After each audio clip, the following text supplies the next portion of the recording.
ভোলা ও ঝালকাঠিতে নিষিদ্ধ সময়েও অব্যাহত রয়েছে ইলিশ সহ বিভিন্ন প্রজাতির মাছ ধরা।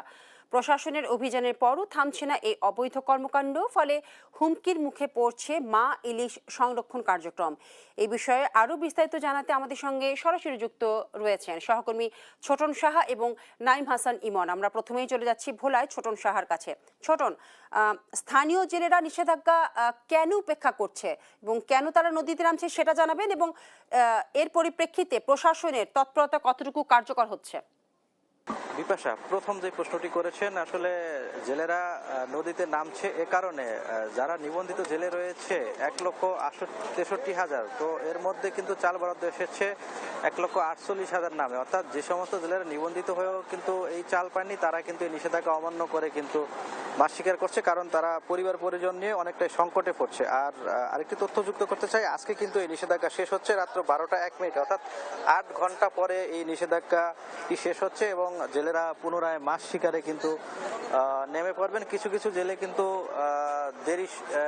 দেরি করছে না, তারা কিন্তু অবৈধভাবে কিন্তু নির্ধারিত সময়ের আগেই কিন্তু তারা নেমে পড়েছে। আমরা রয়েছি ইলিশার একটি ঘাটে, দেখতে পাচ্ছেন এই ঘাটে কিন্তু এখনো যে প্রস্তুত রয়েছে যে ইলিশ কেনা বেচা,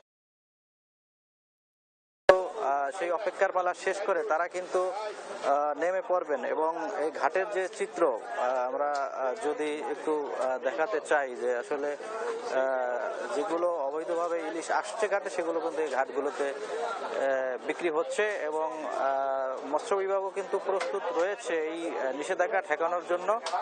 তারা কিন্তু আমাদেরকে বলছিলেন যে এই 22 দিনে কিন্তু তাদের 515টি অভিযান কিন্তু তারা পরিচালিত করেছে এবং এই নিষেধাজ্ঞা অমান্য করার দায়ে কিন্তু 118 জনকে জেলেকে কিন্তু তারা জেল জরিমানা করেছে। এছাড়াও বিপুল পরিমাণ জাল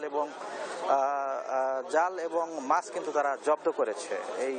এবং মৎস্য বিভাগ থেকে বলা হয়েছে এটি আসলে সফল হয়েছে এবং এই অভিযান সফল হওয়ার ফলে তারা আশাবাদী যে এবছর যেহেতু 1,92,000 মেট্রিক টন ইলিশ উৎপাদনের লক্ষ্যমাত্রা সেটি তাদের অর্জিত হবে, এমনটি কিন্তু তারা বলছিলেন। তো এ ছিল আমার কাছে ভোলাতে যে ইলিশ নিষেধাজ্ঞার সময় আজ শেষ হচ্ছে তা নিয়ে সর্বশেষ তথ্য।